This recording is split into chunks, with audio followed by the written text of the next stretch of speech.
ಒಂದು petrol bunk ಶುರು ಮಾಡೋದಕ್ಕೆ ಇನ್ವೆಸ್ಟ್ಮೆಂಟ್ ಒಂದು ಅಂದಾಜು ಎಷ್ಟು ಬೇಕಾಗುತ್ತೆ? ಈಗ 1 ಲೀಟರ್ ಪೆಟ್ರೋಲ್ ಮತ್ತೆ ಡೀಸೆಲ್ಗೆ ಮಾರ್ಜಿನ್ ನಿಮ್ಗೆ ಎಷ್ಟು ಸಿಕ್ಕತ್ತೆ?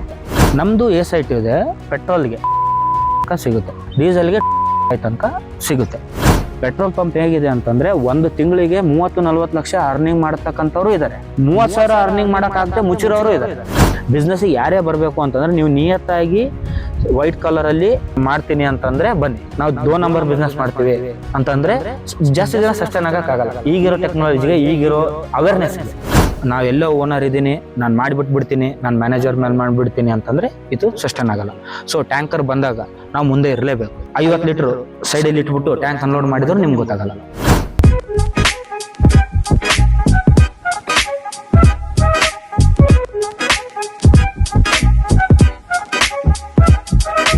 ಹಾಯ್, ಎಲ್ರಿಗೂ ನಮಸ್ಕಾರ. Welcome back to our YouTube channel Race of Happiness. ಇವತ್ತು ನಿಮ್ಮೊಟ್ಟಿಗೆ ತಗೋಬರ್ತಾ ಇರೋಂಥ ವಿಷಯ ಏನಂದ್ರೆ, ಎಲ್ಲರಿಗೂ ಇವಾಗಿನ ಯುವ ಜನತೆಗೆ ಮತ್ತೆ ಎಲ್ಲ ವಯೋಮಾನದವ್ರಿಗೂ ಸಹ ಬಿಸ್ನೆಸ್ ಹಿಂದೆ ಬಿದ್ದಿದ್ದಾರೆ. ಯಾಕೆ ಅಂತಂದ್ರೆ ಇಂಡಿಯಾದಲ್ಲಿ ಜಾಬ್ ಆಪರ್ಚುನಿಟೀಸ್ ತುಂಬಾ ಕಡಿಮೆ ಇದೆ, ಜೊತೆಗೆ ಕಾಂಪಿಟೇಷನ್ ತುಂಬಾ ಇದೆ. ಹಾಗಾಗಿ ಅಥವಾ ಜಾಬ್ ತಗೊಂಡ್ರು ಅವ್ರಿಗೆ ಬೇಕಾಗಿರೋ ಅಷ್ಟು ಸಂಬಳ ಅವ್ರ ಕೈಗೆ ಸಿಗ್ತಾ ಇಲ್ಲ, ಯಾಕೆಂದ್ರೆ ಜೀವನ ತುಂಬಾ ಕಾಸ್ಟ್ಲಿ ಆಗಿದೆ. ಸೊ ಈ ತರ ಇದ್ದಾಗ ಎಲ್ರೂ ತಲೆಯಲ್ಲೂ ಬರೋಂಥದ್ದು ಏನಂತಂದ್ರೆ ಬಿಸ್ನೆಸ್ ಮಾಡ್ಬೇಕು. ಸೊ ಆ ಬಿಸ್ನೆಸ್ ಅಂತಂದ್ರೆ ಎಷ್ಟು ನಾನಾ ತರವಾದ ಬಿಸ್ನೆಸ್ಗಳು ಇವಾಗಿದೆ. ಇವಾಗೇನು ಸಣ್ಣ ವ್ಯಾಪಾರದಿಂದ ಹಿಡಿದು ದೊಡ್ಡ ಇಂಡಸ್ಟ್ರೀಸ್ಗಳವರೆಗೆ ಬಿಸ್ನೆಸ್ಗಳೆಲ್ಲ ಬೆಳೀತಾ ಇದೆ. ಆ ತರ ಒಂದು ಬಿಸ್ನೆಸ್ ಎಷ್ಟೋ ಜನರ ತಲೆ ನೋಡ್ತಾ ಇರುತ್ತೆ ಪೆಟ್ರೋಲ್ ಬಂಕ್. ನಾವು ದಾರಿಲಿ ನೋಡ್ತಾ ಇರ್ತೀವಿ, ಇವತ್ತೊಂದು ಪೆಟ್ರೋಲ್ ಬಂಕ್ ಎದ್ದೇಳಿರುತ್ತೆ, ಇನ್ನೊಂದು ವಾರ ಕಳೆದು ಅದೇ ರೋಡಲ್ಲಿ ಅದೇ ಪಕ್ಕದಲ್ಲಿ ಹೊಸದೊಂದು ಪೆಟ್ರೋಲ್ ಬಂಕ್ ಆಗ್ತಾ ಇರುತ್ತೆ. ಅವಾಗ ನಮ್ಗೆಲ್ಲ ಕ್ಯೂರಿಯಾಸಿಟಿ ಏನು, ಎಷ್ಟೊಂದು ಪೆಟ್ರೋಲ್ ಬಂಕ್ ಆಗ್ತಾ ಇದೆ. ಜೊತೆಗೆ ಪೆಟ್ರೋಲ್ ಬಂಕ್ ಇಡೋರು ಶ್ರೀಮಂತರುಗಳೇ ಇಡ್ತಾರೆ, ಅಥವಾ ಪೆಟ್ರೋಲ್ ಬಂಕ್ ಇಟ್ಟಿರೋರೆಲ್ಲ ಶ್ರೀಮಂತರು ಬೇಗ ಆಗ್ತಾರೆ. ಯಾಕೆಂತಂದ್ರೆ ಇಂಡಿಯಾದಲ್ಲಿ ವೆಹಿಕಲ್ಸ್ ಜಾಸ್ತಿ ಆಗಿದೆ. ಸ್ಕೂಲ್ ಹುಡುಗರಿಂದ ಹಿಡಿದು, ಅಂದ್ರೆ ಸ್ಕೂಲ್ಗೆ ಹುಡುಗರನ್ನ ಬಿಡಕ್ ಹೋಗೋದ್ರಿಂದ ಹಿಡಿದು ತರಕಾರಿ ತರೋದಕ್ಕೆ, ಕೆಲ್ಸಕ್ಕೆ ಹೋಗೋದಕ್ಕೆ, ಪ್ರತಿಯೊಂದಕ್ಕೂ ಜನಗಳಿಗೆ ಬೈಕು, ಕಾರು ತುಂಬಾ ಬೇಕೇ ಬೇಕು. ಸೊ ಟ್ರಾನ್ಸ್ಪೋರ್ಟೇಶನ್ ಅನ್ನೋದಕ್ಕೆ ನಾವು ಎಷ್ಟು ಅವಲಂಬಿತರಾಗಿದ್ದೀವಿ ಅಂತಂದ್ರೆ, ವಿತೌಟ್ ಟ್ರಾನ್ಸ್ಪೋರ್ಟೇಶನ್ ಈಗ ಒಂದು ಮನೆಯಲ್ಲಿ 3 ಜನ ಇದ್ದಾರೆ ಅಂದ್ರೆ 3 ಜನಕ್ಕಿಂತ ಹೆಚ್ಚು ವಾಹನಗಳಿರುತ್ತೆ. ಸೊ ಹಾಗಾಗಿ ಅದರಿಂದ ಏನೋ ಪೆಟ್ರೋಲ್ ಬಂಕ್ ಉದ್ಯಮ ತುಂಬಾ ಚೆನ್ನಾಗಿ ನಡೀತಾ ಇದೆ, ಅವರೆಲ್ಲ ಶ್ರೀಮಂತರಾಗ್ತಾ ಇದ್ದಾರೆ ಅಂತ ಅನ್ಸ್ತಾ ಇರ್ಬೋದು. ಎಷ್ಟೋ ಜನಕ್ಕೆ ಅನ್ಸಿರುತ್ತೆ ನಾವು ಪೆಟ್ರೋಲ್ ಬಂಕ್ ಇಡಬಹುದು ಅನ್ನೋದಾದ್ರೆ ಅವ್ರಿಗೆ ಅದ್ರ ಬಗ್ಗೆ ಜ್ಞಾನ ಇರಲ್ಲ. ಹೇಗೆ ಶುರು ಮಾಡ್ಬೇಕು, ಅದ್ರದ್ದು ಪ್ಲಸ್ ಅಂಡ್ ಮೈನಸಸ್ ಏನೇನಿರುತ್ತೆ ಇದೆಲ್ಲ ಅವ್ರ ತಲೆಯಲ್ಲಿರುತ್ತೆ. ಸೊ ಬಹಳಷ್ಟು ವರ್ಷಗಳಿಂದ ಪೆಟ್ರೋಲ್ ಬಂಕ್ ಉದ್ಯಮನ ನಡೆಸ್ಕೊಂಡು ಹೋಗ್ತಾ ಅದರಲ್ಲಿ ಸಕ್ಸಸ್ ಆಗಿದ್ದಾರೆ ಅಂತಾನೆ ಹೇಳ್ಬೋದು. ಅವರೊಟ್ಟಿಗೆ ಇವತ್ತು ನಿಮ್ಗೆ ನಿಮ್ಮ ತಲೆಯಲ್ಲಿರುವಂತ 100 ಪ್ರಶ್ನೆಗಳು ಪೆಟ್ರೋಲ್ ಬಂಕ್ನ ಬಗ್ಗೆ, ಶುರು ಮಾಡೋದ್ರ ಬಗ್ಗೆ, ಆ ಬಿಸ್ನೆಸ್ನ ಬಗ್ಗೆ, ನೀವು ಶುರು ಮಾಡಬಹುದಾ, ನಿಮ್ ಕೈಲೂ ಸಾಧ್ಯನಾ, ಅಥವಾ ಶುರು ಮಾಡಿದ್ರೆ ಏನೇನನ್ನ ನೀವು ಫೇಸ್ ಮಾಡ್ಬೇಕಾಗುತ್ತೆ, ಅದೆಲ್ಲ ವಿಷಯನ ನಾವ್ ಇವತ್ತು ತಿಳ್ಕೊಳ್ಳೋಣ. ನಮ್ ಜೊತೆಗೆ ಸಚಿನ್ ಅವರಿದ್ದಾರೆ. ಅವ್ರ ಹತ್ರ ಬಹಳ ವರ್ಷಗಳಿಂದ ಅವರು ಪೆಟ್ರೋಲ್ ಬಂಕ್ ಬಿಸ್ನೆಸ್ ನ ನಡ್ಸ್ಕೊಂಡ್ ಬರ್ತಾ ಇದ್ದಾರೆ. ಸೊ ಇವತ್ತು ಬನ್ನಿ, ಕೆಲವೊಂದಷ್ಟು ನಮ್ಮಲ್ಲಿರುವಂತ ಕ್ವಶನ್ಸ್ ಗಳನ್ನಾಗ್ಲಿ ಅಥವಾ ನಿಮ್ಗೆ ಬೇಕಾಗಿರುವಂತ ಐಡಿಯಾಸ್ ಗಳನ್ನಾಗ್ಲಿ ನಾವಿವತ್ತು ಅವರಿಂದ ಕೇಳಿ ತಿಳ್ಕೊಳ್ಳೋಣ. ಹಲೋ ಸಚಿನ್ ಅವರೇ. ಈಗ ನಾನು ಇವಾಗಷ್ಟೇ ಹೇಳಿದೆ, ಪೆಟ್ರೋಲ್ ಬಂಕ್ ಎಲ್ಲರೂ ನೋಡ್ತಾ ಇದೀವಿ ಒಂದೊಂದ್ ರೋಡ್ ಅಲ್ಲಿ ವಾರಕ್ಕೊಂದು ಹೊಸ ಬಂಕ್ ಗಳಾಗ್ತಾ ಇದೆ. ಎಲ್ರಿಗೂ ಅನಿಸ್ತಿರುತ್ತೆ, ಈ ಬಿಸ್ನೆಸ್ ನ ನಾವು ಶುರು ಮಾಡೋದ್ರಿಂದ ನಾವು ಶ್ರೀಮಂತರಾಗಬಹುದೇನೋ ಅಂತ. ನೀವು ಎಷ್ಟು ವರ್ಷಗಳಿಂದ ನಡ್ಸ್ಕೊಂಡ್ ಬರ್ತಾ ಇದ್ದೀರಾ? ಹೇಗೆ ಅಂತಂದ್ರೆ ನಮ್ಮ ತಂದೆಯವ್ರು ನಡ್ಸ್ಕೊಂಡ್ ಬಂದಿರೋದು. ನಾವು 23 ಇಯರ್ಸ್ ಆಯ್ತು ಈಗ ನಡ್ಸ್ಕೊಂಡ್ ಬಂದು. 2003 ಅಲ್ಲಿ ಸ್ಟಾರ್ಟ್ ಮಾಡಿರೋದು ನಾವು. ನಾನು ನೋಡ್ಕೊಳಕತ್ತು ಸುಮಾರು ಒಂದು 3-4 ವರ್ಷ ಆಯ್ತು. ನಾನು ನಮ್ದು ಜಾಬ್ ಎಲ್ಲ ಬಿಟ್ಮೇಲೆ, ಇಂಜಿನಿಯರಿಂಗ್ ಎಲ್ಲ ಮಾಡಿ ಜಾಬ್ ಎಲ್ಲ ಮಾಡಿ ಬಿಟ್ಮೇಲೆ ನಾನು ಇವಾಗ ಆ ಬಿಸ್ನೆಸ್ನ ಹ್ಯಾಂಡಲ್ ಮಾಡ್ತಾ ಇರೋದು. ಈಗಿನ ಇದರಲ್ಲಿ ಮೊದಲು ಹೇಗಿತ್ತಲ್ಲ, ಹೀಗೆ ತುಂಬ ಡಿಫ್ರೆನ್ಸ್ ಇದೆ. ಈಗ ಬಂದಿರತಕ್ಕಂಥ ಬಿಸ್ನೆಸ್ ಮಾಡೆಲ್ಗಳೆಲ್ಲ ಆಗಿರ್ಬೋದು, ಕಾಂಪಿಟೇಷನ್ ಆಗಿರ್ಬೋದು, ತುಂಬ ಜಾಸ್ತಿ ಇದೆ. ಮುಂಚೆ ನಮ್ಮ ತಂದೆಯವ್ರು ಮಾಡಬೇಕಾದ್ರೆ ರೂಲ್ಸು ರೆಗ್ಯುಲೇಷನ್ಸು ಬೇರೆನೇ ಇತ್ತು. ಇವಾಗ ತುಂಬ ರೂಲ್ಸು ರೆಗ್ಯುಲೇಷನ್ಸು ಬೇರೆನೇ ಇದೆ. ಮುಂಚೆ ಇನ್ವೆಸ್ಟ್ಮೆಂಟ್ ಬೇರೆ ಇತ್ತು, ಇವಾಗ ಇನ್ವೆಸ್ಟ್ಮೆಂಟು ಚೇಂಜ್ ಆಗೋಗಿದೆ. ಇವಾಗ ಪೆಟ್ರೋಲ್ ಬಂಕ್ ಮಾಡಬೇಕಾ? ಖಂಡಿತ ಮಾಡಬೇಕು. ಅಥವಾ ರಿಸ್ಕ್ ಇದೆಯಾ? ನಿಜವಾಗ್ಲೂ ಇದೆ ರಿಸ್ಕು. ಇದರಲ್ಲಿ ನಾವು ಯಾವ ಮಾಡಲಲ್ಲಿ ಮಾಡ್ತಾ ಇದ್ದೀವಿ, ಯಾವ ಪ್ಲೇಸಲ್ಲಿ ಮಾಡ್ತಾ ಇದ್ದೀವಿ ಅನ್ನೋದು ತುಂಬ ಇಂಪಾರ್ಟೆಂಟ್ ಆಗುತ್ತೆ. ಫಾರ್ ಎಕ್ಸಾಂಪಲ್ಲು, ಇವಾಗ ನಮ್ಮದು ಪೆಟ್ರೋಲ್ ಪಂಪ್ ಇದೆ ಅಂತಂದರೆ ಯಾವ ಪ್ಲೇಸಲ್ಲಿ ಇದೆ, ನಾವೇ ಮಾಡಿರ್ತೀವಿ, ಇನ್ನೊಂದು ಪ್ಲೇಸಲ್ಲಿ ಮಾಡಿರ್ತೀವಿ, ಒಂದು ನಡೀತಾ ಇರುತ್ತೆ, ಇನ್ನೊಂದು ಕರೆಕ್ಟಾಗಿ ನಡೀತಾ ಇರಲ್ಲ ಅನ್ಕೋಣ, ಅಥವಾ ಎರಡೂ ಚೆನ್ನಾಗಿ ನಡೀತಾ ಇದೆ ಅಥವಾ ಎರಡೂ ಚೆನ್ನಾಗಿ ನಡೀತಾ ಇಲ್ಲ.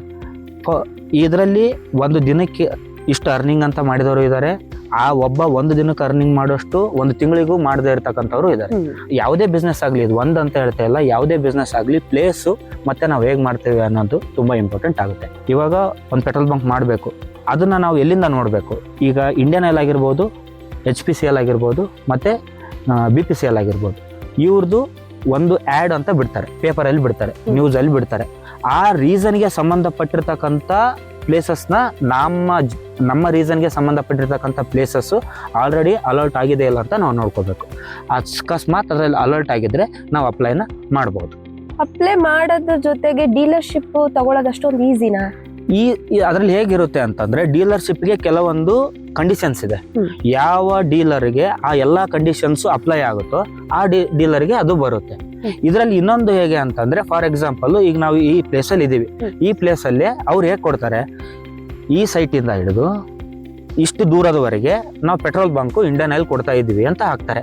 ಬಟ್ ಆ ಪ್ಲೇಸಿಂದ ಆ ಪ್ಲೇಸ್ವರೆಗೂ ಒಬ್ಬರದೇ ಇರಲ್ಲ ಜಾಗ, ಸುಮಾರು ಜನದಿರುತ್ತೆ, ಎಲ್ರ ಗಮನಕ್ಕೂ ಬರುತ್ತೆ, ಎಲ್ಲರೂ ಅಪ್ಲೈ ಮಾಡ್ತಾರೆ. ಅಪ್ಲೈ ಮಾಡಿದಾಗ ಕೆಲವೊಂದು ಕ್ರೈಟೀರಿಯಾ ಇದೆ. ಅದರಲ್ಲಿನೂ ಹೇಗಿದೆ, ಜನರಲ್ ಕ್ಯಾಟಗರಿ ಅಂತ ಇದೆ, SC/ST ಕ್ಯಾಟಗರಿ ಅಂತ ಇದೆ, OBC ಅಂತ ಇದೆ. ಅವ್ರು ಯಾವ ಕ್ಯಾಟಗರಿ ಹೇಳಿರ್ತಾರೆ, ಯಾವ ಒಂದು ಕ್ರೈಟೀರಿಯಾ ಮೇಲೆ ಅವ್ರು ಡಿಸೈಡ್ ಮಾಡಿರ್ತಾರೆ, ಅವ್ರು ಮಾತ್ರ ಅದಕ್ಕೆ ಅಪ್ಲೈ ಮಾಡ್ತಕ್ಕಂಥ ವ್ಯವಸ್ಥೆ ಇರುತ್ತೆ. ನಾವೆಲ್ಲರೂ ನಮ್ಮ ಜಾಗ ಇದೆ ನಾವು ಅಪ್ಲೈ ಮಾಡ್ತೀವಿ ಅಂತಂದ್ರೆ ಆಗಲ್ಲ. ಎಲ್ಲ ರೀತಿಯಿಂದ ಒಬ್ರು ಹೇಗೆ ಅಂತಂದ್ರೆ ಬರೀ ವುಮೆನ್ ಮಾತ್ರ ಮಾಡ್ಬೇಕು ಅಂತ. ಇದು ಒಂದು ಗೌರ್ಮೆಂಟ್ ಪೋಸ್ಟ್ ತಗೊಂಡಿತರಾನೇ, ಅದೇ ರೀತಿ ಪೋಸ್ಟ್ ತರಾನೇ ಒಂದು ಜಾಬ್ ಒಳ್ಳೆ ರೀತಿ ಇದೆ. ಬಟ್ ಗೌರ್ಮೆಂಟ್ ಈಗ ಪ್ರೈವೇಟ್ ಹೇಳ್ತಾ ಇಲ್ಲ ನಾನು, ಇಂಡಿಯನ್ ಆಯಿಲ್, HPCL, BPCL ಮಾತಾಡ್ತಾ ಇದ್ದೀನಿ. ಈಗ ಇವ್ರದ್ದು ಹೇಗಿದೆ ಅಂದ್ರೆ ಕ್ರೈಟೀರಿಯಾ ಮೇಲೇನು ಹಾಕ್ತಾರೆ. ಕೆಲವೊಂದು ಜಾಗದಲ್ಲಿ ಹೇಗೆ ಹಾಕಿದ್ದಾರೆ ಅಂತಂದ್ರೆ, ಓನ್ಲಿ ವುಮೆನ್ಸ್ ಓನರ್ಶಿಪ್ ಇದ್ರೆ ಮಾತ್ರ ಕೊಡ್ತೀವಿ ಅಂತಾನು ಹಾಕಿದ್ದಾರೆ. ಆಮೇಲೆ ಕೆಲವೊಂದ್ರಲ್ಲಿ ಮಿಲಿಟರಿಯಲ್ಲಿ ಕೆಲಸ ಮಾಡಿ ಬಂದಿರ್ತಾರೆ, ರಿಟೈರ್ಡ್ ಆಫೀಸರ್ಸ್ಗಳು ಇರ್ತಾರೆ, ಅವ್ರಿಗೆ ಮಾತ್ರ ಕೊಡ್ತೀವಿ ಅಂತ ಹಾಕ್ತಾರೆ. ಸೊ ಈ ತರದ ಪ್ರಾವಿಷನ್ಸ್ ತುಂಬಾ ಇರುತ್ತೆ.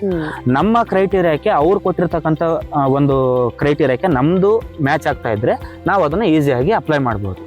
ಮೇನ್ ನಿಮ್ಮ ಜಾಗ ಸ್ವಂತದ್ದಿದ್ರೆ ನಿಮಗೆ ವ್ಯಾಲ್ಯೂ ಜಾಸ್ತಿ, ಅಥವಾ ಲೀಸಿಗೆ ತಗೊಂಡಿರ್ಬೇಕು, ಆ ಲೀಸು ಇಷ್ಟರಿಂದ ಇಷ್ಟು ವರ್ಷಕ್ಕೆ ಅಂತ ನಾವು ಕಂಪಲ್ಸರಿಯಿಂದ 20 ಇಯರ್ಸಿಗೆ ಅಂತಾನೆ ಮಾಡಿಸ್ಕೊಂಡಿರ್ಬೇಕು. ನಮಗೆ ಆ ಲೀಸು ನಮ್ಮ ಹೆಸರಿಗೆ ಇದೆ ಅಂತ ಅಂದ್ರೆ ಮಾತ್ರ ನಮಗೆ ಅಪ್ಲೈ ಆಗುತ್ತೆ.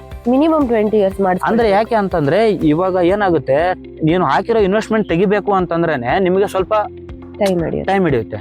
ಅದಾದ್ಮೇಲೆ ನೀವು ದುಡಿಬೇಕಲ್ವಾ, ಅದಕ್ಕೂ ಟೈಮ್ ಹಿಡಿಯುತ್ತೆ. ಸೊ ಒಬ್ಬ ಡೀಲರ್ಶಿಪ್ ಕೊಟ್ಟು ಮತ್ತೆ ಅದನ್ನ ತೆಗೆದು ಮತ್ತೊಬ್ಬರಿಗೆ ಕೊಡ್ಬೇಕು ಅಂದ್ರೆ ಅವರಿಗೂ ಕಷ್ಟ. ಸೊ ಒಂದು ಪ್ಲೇಸಲ್ಲಿ ಒಂದು ಮಾಡಬೇಕು ಅಂತಂದ್ರೆ ತುಂಬಾ ಕಂಡೀಷನ್ಸ್ ಇರುತ್ತೆ, ಅವ್ರದ್ದೇ ಆದಂಥ ಒಂದು ರೂಲ್ಸ್ ಆ್ಯಂಡ್ ರೆಗ್ಯುಲೇಷನ್ಸ್ ಅವ್ರು ಮಾಡಿಟ್ಟಿದ್ದಾರೆ. ಅದೆಲ್ಲವನ್ನು ನಾವು ಕರೆಕ್ಟಾಗಿ ಅಪ್ಲೈ ಮಾಡಿಕೊಂಡು ನಮಗೆ ಸೂಟೇಬಲ್ ಆಗಿದ್ರೆ ಆ ಕಂಪ್ನಿಯಲ್ಲಿ ಏನೆಲ್ಲ ಒಂದು 10 to 15 ರೂಲ್ಸ್ ಕೊಟ್ಟಿರ್ತಾರೆ ಅನ್ಕೊಳ್ಳೋಣ. ಫಾರ್ ಎಕ್ಸಾಂಪಲ್, ಲ್ಯಾಂಡ್ ಇಷ್ಟು ದೂರದಿಂದ ಇಷ್ಟು ದೂರದಲ್ಲಿ ಇರಬೇಕು, ಈ ಕ್ರೈಟೀರಿಯಾ ಬರ್ತಿರಬೇಕು, ಇಷ್ಟು ಅಮೌಂಟ್ ಅವ್ರ ಹತ್ರ ಇರಬೇಕು, ಆ ಥರ ಎಲ್ಲವೂ ನಾವು ಓಕೆ ಅಪ್ಪ ನಮ್ದೆಲ್ಲನೂ ಸೂಟ್ ಆಗುತ್ತೆ ಅಂತಂದರೆ ನಾವು ಅಪ್ಲೈ ಮಾಡಿದರೆ ಯಾವುದೇ ತೊಂದರೆ ಇಲ್ಲ. ನೆಕ್ಸ್ಟ್ ಇನ್ನೊಂದೇನಾಗುತ್ತೆ, ಈ ಥರ ಕ್ರೈಟೀರಿಯಾ ಆಗಲಿ ಯಾವುದೇ ಆಗಲಿ ಒಂದು ಪ್ಲೇಸಲ್ಲಿ ಒಬ್ಬರೇ ಅಪ್ಲೈ ಮಾಡೋದೇ ಇಲ್ಲ, ಒಂದು 10 ಜನ ಮಾಡ್ತಾರೆ, 15 ಜನ ಮಾಡ್ತಾರೆ ಅನ್ಕೊಳ್ಳೋಣ. ಲಾಸ್ಟಲ್ಲಿ ಏನು ಮಾಡ್ತಾರೆ, ಯಾವುದು ಡಾಕ್ಯುಮೆಂಟ್ ಕರೆಕ್ಟ್ ಆಗಿಲ್ಲ ಅದನ್ನು ತೆಗೆದಾಕ್ತಾರೆ. ಡಾಕ್ಯುಮೆಂಟ್ 10 ಜನ ಅಪ್ಲೈ ಮಾಡಿದ್ರೆ ಒಂದು 3 ಇಲ್ಲ 4 ಜನ ಸೆಲೆಕ್ಟ್ ಆಗ್ತಾರೆ. ಕರೆಕ್ಟ್ ಎಲ್ಲ ಡಾಕ್ಯುಮೆಂಟ್ ಇದೆ, ಇವ್ರದ್ದು ಎಲ್ಲ ಫುಲ್ ಆಗಿ ನಮಗೆ ಬೇಕಾದಂತ ರೀತಿ ಇದೆ ಅಂತ ಒಂದು ಸೆಲೆಕ್ಟ್ ಮಾಡಿ ಇಡ್ತಾರೆ. ಅದನ್ನ ಅವ್ರು ಹೇಗ್ ಮಾಡ್ತಾರೆ, ಲಾಟ್ ಸಿಸ್ಟಮ್ ಅಲ್ಲಿ ತೆಗಿತಾರೆ, ಲಾಟ್ರಿ ಸಿಸ್ಟಮ್ ಅಂತಾರೆ. 4 ಜನದ ಚೀಟಿ ಹಾಕ್ಬಿಟ್ಟು ಚೀಟಿ ಹತ್ತಾರೆ, ಅದನ್ನ ನಾವು ತೆಗೆದಾಗ ಯಾರ ಹೆಸರು ಬರುತ್ತೆ ಅವ್ರಿಗೆ ಕೊಡ್ತಾರೆ. So that is one type of. ಇನ್ನೊಂದು ಓವರ್ಟೇಕ್ ಮಾಡೋದಿರುತ್ತೆ. ಈಗ ನಡೆದೇ ಇರೋ ಪೆಟ್ರೋಲ್ ಪಂಪ್ ಒಬ್ರು ಬಿಟ್ಟಿರ್ತಾರೆ, ಅದನ್ನ ಓವರ್ಟೇಕ್ ಮಾಡೋದಿರುತ್ತೆ. ಅದು ಹೇಗೆ ಅಂತಂದ್ರೆ, ಯಾರು ಬಿಡ್ಡಿಂಗ್ ಜಾಸ್ತಿ ಮಾಡ್ತಾರೆ ಅದು. ಇನ್ನೊಂದು ಕೆಲವೊಂದು ಸೈಟಲ್ಲಿ ಚಿಟ್ಟಲ್ಲಿ ತೆಗಿಯಲ್ಲ. ಈಗ 4 ಜನ ಇರ್ತಾರೆ, 4 ಜನದ್ದು ತಗೊಂತಾರೆ, ತಗೊಂಡು ಇನ್ವೆಸ್ಟ್ಮೆಂಟ್ ಆಗಲಿ ಅವ್ರದ್ದೇನು ಅಮೌಂಟ್ ನಾವೇನು ಕಟ್ತೀವಲ್ವಾ ಆ ಅಮೌಂಟು, ಈಗ ಫಾರ್ ಎಕ್ಸಾಂಪಲ್ ಹೇಳ್ತಾ ಇದ್ದೀನಿ, 10 lakhs ಇಂದ ಸ್ಟಾರ್ಟ್ ಮಾಡ್ತಾರೆ ಅನ್ಕೋಣ. ಬಿಡ್ ಯಾರು ಜಾಸ್ತಿ ಮಾಡ್ತಾ ಹೋಗ್ತಾರೆ ಅವ್ರಿಗೆ ಕೊಡ್ತಾರೆ. ಸೊ ಬಿಡ್ ಸಿಸ್ಟಮು ಇದೆ, ಲಾಟ್ ಸಿಸ್ಟಮ್ ಇದೆ. ಹಂಗಾದ್ರೆ ಒಂದು ಪೆಟ್ರೋಲ್ ಬಂಕ್ ಶುರು ಮಾಡೋದಕ್ಕೆ ಇನ್ವೆಸ್ಟ್ಮೆಂಟ್ ಒಂದು ಅಂದಾಜು ಎಷ್ಟು ಬೇಕಾಗುತ್ತೆ? ಇವಾಗ ಹೇಗಿದೆ ಅಂತಂದ್ರೆ 2 ತರ ಕ್ರೈಟೀರಿಯಾ, 3-4 ಕ್ರೈಟೀರಿಯಾ ಬರುತ್ತೆ. ಒಂದು A ಸೈಟ್ ಅಂತ ಬರುತ್ತೆ, ಇನ್ನೊಂದು B ಸೈಟ್ ಅಂತ ಬರುತ್ತೆ, ಇನ್ನೊಂದು ಕೋಕೋ ಅಂತ ಬರುತ್ತೆ, ಇನ್ನೊಂದು ಕಿಸಾನ್ ಯೋಜನೆ ಸೈಟ್ ಅಂತ ಬರುತ್ತೆ. A ಸೈಟ್ ಅಲ್ಲಿ ಏನಾಗುತ್ತೆ ಅಂತಂದ್ರೆ ಜಾಗ ಡೀಲರ್ದಿರುತ್ತೆ, ಆಪರೇಷನ್ ಡೀಲರ್ದಿರುತ್ತೆ. ಬಟ್ ಬಿಲ್ಡ್ ಮಾಡ್ಕೊಡೋದು, ಪೆಟ್ರೋಲ್ ಪಂಪ್ ಎಲ್ಲ ರೆಡಿ ಮಾಡಿಕೊಡೋದು ಕಂಪ್ನಿ ಇರುತ್ತೆ. ಸೊ ಇದು ಎ ಸೈಟ್. ಬಿ ಸೈಟಲ್ಲಿ ಏನಾಗುತ್ತೆ ಅಂದರೆ ಜಾಗನೂ ಡೀಲರ್ದೇ ಇರುತ್ತೆ. ಓನ್ಲಿ ಟ್ಯಾಂಕ್, ಅಂಡರ್ ಗ್ರೌಂಡ್ ಏನು ಟ್ಯಾಂಕ್ ಇರುತ್ತೆ, ಟ್ಯಾಂಕ್ ಮತ್ತು ಮಷಿನ್ಸ್ ಇಷ್ಟು ಮಾತ್ರ ಕಂಪ್ನಿ ಕಡೆಯಿಂದ ಕೊಡ್ತಾರೆ. ಪೈಪ್ ಲೈನು ಅದೆಲ್ಲ ಬಂತು, ಕಂಪ್ನಿ ಕಡೆಯಿಂದ ಕೊಡ್ತಾರೆ. ಉಳಿದಿರೋ ಬಿಲ್ಡಿಂಗ್ ಡೆವಲಪ್ಮೆಂಟ್ ಆಗಿರ್ಬೋದು, ರನ್ವೇ ಡೆವಲಪ್ಮೆಂಟ್ ಆಗಿರ್ಬೋದು, ಕಾಂಪೌಂಡ್ ಡೆವಲಪ್ಮೆಂಟ್ ಆಗಿರ್ಬೋದು, ಎಲ್ಲನೂ ಡೀಲರೇ ಮಾಡೋದು. ಓಕೆನಾ? ಈ ಥರದ್ದು ಒಂದು. ಇನ್ನೂ ಒಂದು ಹೇಗಿದೆ ಅಂದರೆ ಕಿಸಾನ್ಗೆ ಸಂಬಂಧಪಟ್ಟಿರೋದು ಇರುತ್ತೆ. ಇದರಲ್ಲಿ ಅವರು ಕಂಪ್ನಿ ಆಪರೇಟೆಡ್ ಇರುತ್ತೆ. ಇದು ಯಾರಾದರೂ ಓವರ್ಟೇಕ್ ಕಿಸಾನ್ ಅದೊಂದು ಕ್ರೈಟೇರಿಯಾ ಇದೆ. ಆ ಕ್ರೈಟೇರಿಯಾದ ಮೇಲೆ ಯಾರಾದರೂ ಕಿಸಾನ್ ಅವರಿಗೆ ಅಂತಲೇ ಇದೆ ಇದು. ಅದರಲ್ಲಿ ಕೆಲವೊಂದು ರೈತರಿಗೆ ಬೇಕಾದಂಥ ಐಟಮ್ಗಳನ್ನು ಕೂಡ ಅವ್ರು ಸೇಲ್ ಮಾಡ್ಬೋದು. ಬರೇ not only petrol and diesel, ಅದ್ರ ಬಿಟ್ಟು ಬೇರೆ ಐಟಮ್ಗಳನ್ನು ಅವರು ಸೇಲ್ ಮಾಡೋಂಥ ಪ್ರೊವಿಷನ್ ಇರುತ್ತೆ. ಇನ್ನೊಂದು ಬರುತ್ತೆ ಕೋಕೋ ಅಂತೇಳಿ. ಅದೇನು ಅಂತಂದರೆ ಕಂಪ್ನಿ ಆಪರೇಟ್ ಮಾಡುತ್ತೆ, ಕಂಪ್ನಿ ಓನಡು, ಕಂಪ್ನಿ ಆಪರೇಟೆಡ್ ಅಂತ. ಅದರಲ್ಲಿ ಹೇಗಿರುತ್ತೆ, ಒಂದು ಜಾಗ ತೊಗೊತಾರೆ ಕಂಪ್ನಿಯವರು, ಆ ಜಾಗ ಕಂಪ್ನಿ ಹೆಸರಿಗೆ ಇರುತ್ತೆ. ಆ ಜಾಗದಲ್ಲಿ ಕಂಪ್ನಿನೇ ಎಲ್ಲ ಬಿಲ್ಡ್ ಮಾಡುತ್ತೆ. ಬಿಲ್ಡ್ ಮಾಡಿ ಅದನ್ನು ನಡ್ಸ್ಕೊಂಡು ಹೋಗೋಕ್ಕೆ ಯಾರಾದರೂ ಇದ್ದೀರಾ ಅಂತ ಕೇಳುತ್ತೆ. ಸೊ ನಡ್ಸ್ಕೊಂಡು ಹೋಗೋಕ್ಕೆ ನಾನು ರೆಡಿ ಇದ್ದೀನಿ, ಇನ್ವೆಸ್ಟ್ ಮಾಡೋಕ್ಕೆ ನಾನು ರೆಡಿ ಇದ್ದೀನಿ ಅಂತಂದರೆ ಅವ್ರಿಗೆ ಅದನ್ನು ಕೊಡುತ್ತೆ. ಎಲ್ಲನೂ ಬಿಲ್ಡ್ ಮಾಡೋದಾಗಲಿ, ಎಲ್ಲ ಸೆಟಪ್ ಆಗಲಿ ಕಂಪ್ನಿ ಇದೆ. ಸೊ ಈ ಥರದ್ದು ಒಂದು ಕೆಲವೊಂದು ಕ್ರೈಟೀರಿಯಾ ಇದೆ ಅದರಲ್ಲಿ. ನಾವು ಯಾವ ಕ್ರೈಟೀರಿಯಾ ನಮಗೆ ಸಿಗುತ್ತೆ ಅದ್ರ ಮೇಲೆ ಇನ್ವೆಸ್ಟ್ಮೆಂಟು ಜಾಸ್ತಿ ಆಗ್ತಾ ಹೋಗುತ್ತೆ. ಫಾರ್ ಎಕ್ಸಾಂಪಲ್ ಎ ಸೈಟ್ ಸಿಕ್ತು ಅಂತಂದರೆ ಸೈಟ್ ಮಾತ್ರ ಇರುತ್ತೆ ನಮ್ಮದು, ಅದಕ್ಕೆ ಮತ್ತೆ ಡೆಪಾಸಿಟ್ ಇರುತ್ತೆ. ಈಗ ಇಂಡಿಯನ್ ಆಯಿಲ್ಗೆ ಒಂದು ಡೆಪಾಸಿಟ್ ಇದೆ, ಬೇರೆ ಇದೆ. ಆಮೇಲೆ ತಾಲೂಕಾ ಪ್ಲೇಸಲ್ಲಿ ಒಂದು ಡೆಪಾಸಿಟ್ ಇದೆ, ಡಿಸ್ಟಿಕ್ ಪ್ಲೇಸಲ್ಲಿ ಒಂದು ಡೆಪಾಸಿಟ್ ಇದೆ, ಈಗ ಮೆಟ್ರೋ ಸಿಟಿಯಲ್ಲಿ ಒಂದು ಡೆಪಾಸಿಟ್ ಇದೆ. ಸೊ ಆ ತರ ಏನಾಗುತ್ತೆ, ಕ್ರೈಟೀರಿಯಾ ಚೇಂಜ್ ಆಗ್ತಾ ಹೋಗುತ್ತೆ, ಜಾಸ್ತಿ ಆ ರೀತಿ ಚೇಂಜ್ ಆಗ್ತಾ ಹೋಗುತ್ತೆ. ಸೊ ಪರ್ಟಿಕ್ಯುಲರ್ ಆಗಿ ನಿಮ್ಗೆ ಇಷ್ಟು ದುಡ್ಡಿದ್ರೆ ನೀವು ಇದನ್ನ ಮಾಡಿ ಅಂತ ಹೇಳೋಕೆ ಆಗಲ್ಲ. ಇವಾಗ ಕೆಲವೊಂದು ಏರಿಯಾದಲ್ಲಿ ಡೆವಲಪ್ಮೆಂಟ್ ಮಾಡೋಕ್ಕೆ ಜಾಸ್ತಿ ದುಡ್ಡು ಆಗ್ತಾ ಇರುತ್ತೆ. ಸೊ ಮಿನಿಮಮ್ ಆಗಿ ಏನು ಮಾಡ್ತಾರೆ ಅಂತಂದರೆ, ಈಗ ಲೈಸೆನ್ಸ್ಗೆ ಅಂತ ನಮ್ಮದು ಬ್ಯಾಂಕ್ ಸ್ಟೇಟ್ಮೆಂಟ್ ಆಗಲಿ 40 to 50 lakhs ಈ ಥರ ಇರಬೇಕು.